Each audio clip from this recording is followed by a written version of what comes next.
I got a fast joke for you.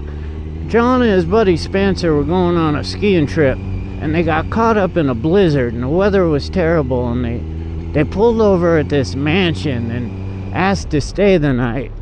The person who answers the door was this beautiful woman, and she said, well, I'm a widow, and if I let two guys in here, my neighbors would talk. So John said, is it alright if we stay out in the barn? And she said, sure. 9 months later, John gets a letter in the mail.